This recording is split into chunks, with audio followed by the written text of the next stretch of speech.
Greetings, rockers. Next up, for people who want to learn how to play guitar and don't want to spend a lot of money, in the recent years, it's become the most affordable, I'd say, for some actually really decent gear. Yes, everybody wants guitars, Gibson, Fender, PRS, Martin, Taylor, blah, blah, blah, blah, blah, blah. You can go on and on and on. Kramer, Jackson, all the names we know. That's great. But if you're entry level, or even, I've been a long time hack, and you want to have guitars that you don't want to spend a lot of money on, but you want the look of the guitars that you grew up with, this is an SG, right? Looks like an SG, feels like an SG, plays like an SG, but it's made by a company called Leo James. These companies that are making these Chinese-made guitars basically don't exist. It's a name. Like the Ivies that came out, Jay Tercer was big for a long time. But what they are is production line manufactured guitars, CNC cut. The nice thing about them is if you like it, when you get a body, for the most part, everybody's going to be exactly the same. And they're assembled by an assembly line of people. But the one thing, and they're inexpensive, they play really nice. Do they have the best electronics? No. Decent, more than adequate. Like the pots on this guy, you would never know. And like I said, now doing repairs. When you buy parts, these aftermarket parts, they all come from overseas and they cost less. Are they as good as the really good ones? No. It's like anything else. But will they do the job? Yes.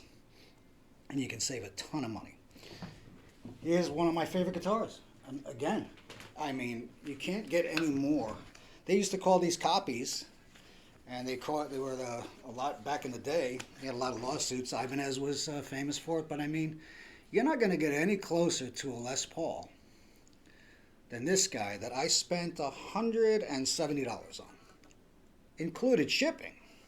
I had it in 4 days. It's as heavy as a Les Paul. Everything about it is the same. The neck, the radius is pretty damn close. Leo James. Basically, this is Amazon's. There's, what else do they have on there? Grote. There's a couple other manufacturers, but they really all come from the same place. But there's one thing they all fall short on. Some do, some don't. This one didn't. The finishing touches. Now, the finish on the guitars themselves is beautiful. As close to flawless and a mirror as you're going to get for under $200 to have a really nice playing. You can call it a Les Paul, but without spending thousands. Same thing with this guy. But the little things that there are, the finishes, sometimes you got to mess around. Loose machine keys, they don't have the best, they're not Grovers, but they do the job.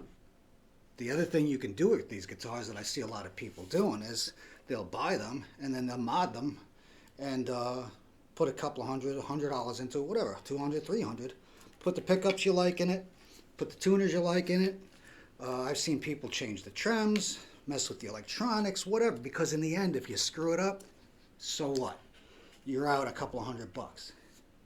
But the finishing touches is where they come up short. And I'm not angry. I wouldn't get angry about it at all because these are things that you can do yourself and save a ton of money and have a really nice guitar. This guy, so far as, say, the worst when it comes to the fret ends. You're not going to see them spending a lot of time filing up, cleaning up the fret ends. They're doable, but you feel them. So, what does it take to fix that? Well, it doesn't take much. You may have them already, you may not. Go to Harbor Freight or go online, Amazon, less than $10 and get yourself a finished file set like this. Any one of these will actually do the job if it's got a flat side. So you take your file, and what you do, you want to make sure you protect because again, they're not bad guitars. This one's bound. This fretboard is bound, white binding. So get some painter's tape, And what I do is, just to protect your finish, should you slip, or right below the fret where it's rough, just tape it up and protect your guitar. And then here's the trick with this. Let me turn them. The trick with all this stuff is just patience. And it's a lot of fun, again, to work on your guitar. And when you're done and it feels good and it plays good, you got the personal satisfaction of saying, you know, I did that. So you find your rough edge. I always file away, and this is the way you should do it. You don't want to file up and toward your fretboard and your strings. Normally you would do this without the strings on. Let me just loosen my high E up. Move it over a step.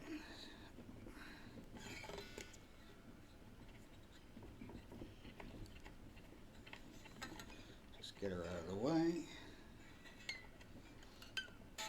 There. And we'll just start in the middle where you can see. Now if you look closely, you'll all know, you'll see that your frets are crowned and polished, and then you'll have a bevel. That's your finished edge. Runs at an angle to your binding or to your the edge of your neck, your fretboard, and maybe wood all the way. And what I did is I over taped it just a hair, that I see that when I see that I'm touching the tape, and just that simply, I've already taken most of that rough edge off. So all you got to do is feel.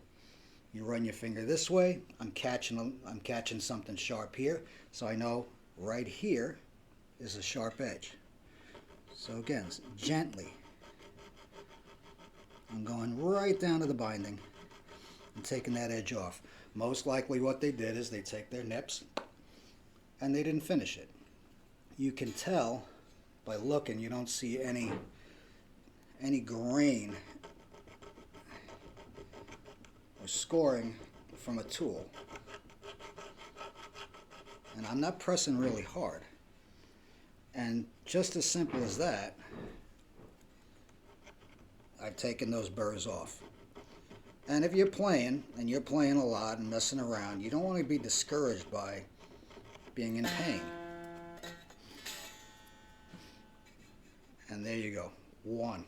I can see here I've rounded off that cut edge and that bevel. So now that I got a feel for it, I'm just going to run right through them, all the way up the neck. And what I do is I use this finger to steer. It's almost like if I guess if you're doing nails, very similar.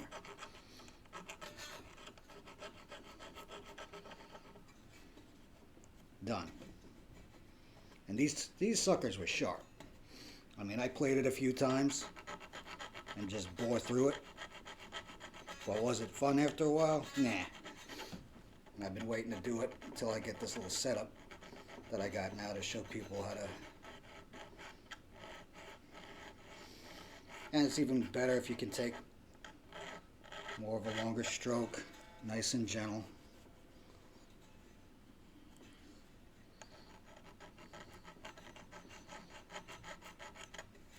Now what I like to do afterwards, I'll finish out these.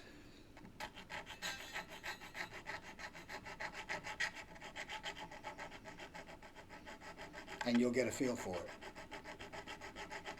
And this guitar is just as bad on the other side. I have it taped up. I'm not going to go through all that and waste everybody's time, but I'll do that off camera.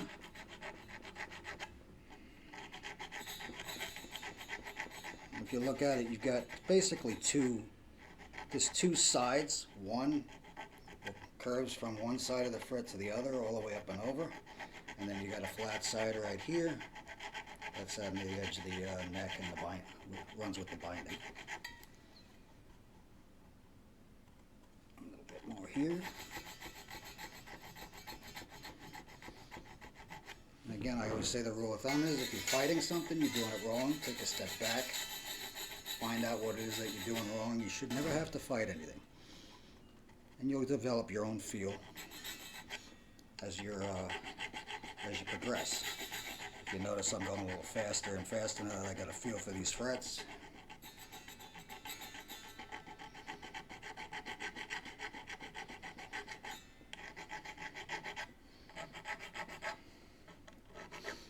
And you do it the way you want it. It's your guitar. If you run through it and you realize that, oh, it's not right, do it the way it feels best to you. So we'll go to 7th and we'll leave it. Now to finish them up, what I do is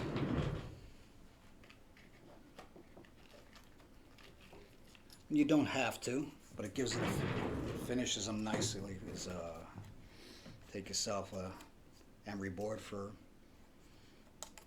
filing nails. You're not going to really hurt anything with this.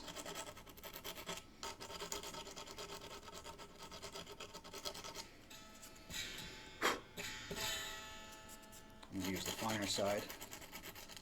And I'm doing the same thing. Being careful not to get into the binding.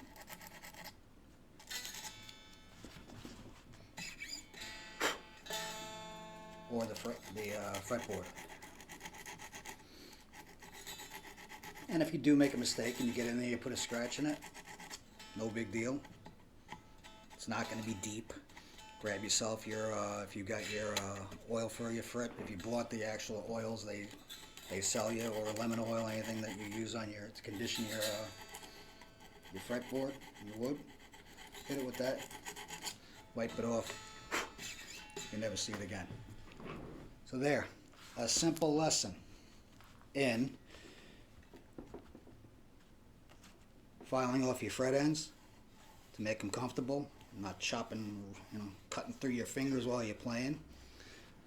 Even some of the more expensive guitars, I hear the same thing. Like I've heard it about Gibson. They're not paying attention. They're pumping out guitars too fast. How is this getting through their end inspection? You can call and complain. I don't know, send your guitar back. I don't even know how they work the warranties on anything like that. The finish. It should never happen when you're paying that kind of money. But grab a file, emery board, do it yourself, and you have fun doing it. Or the flip side, you buy the less expensive, I call them cheaper guitars, save yourself a lot of money, because there's tons of them out there. Grab one for under $200. If you go a little higher, they got some really, really nice guitars for under $300, that compared to the $1,500 guitar by the bigger guys.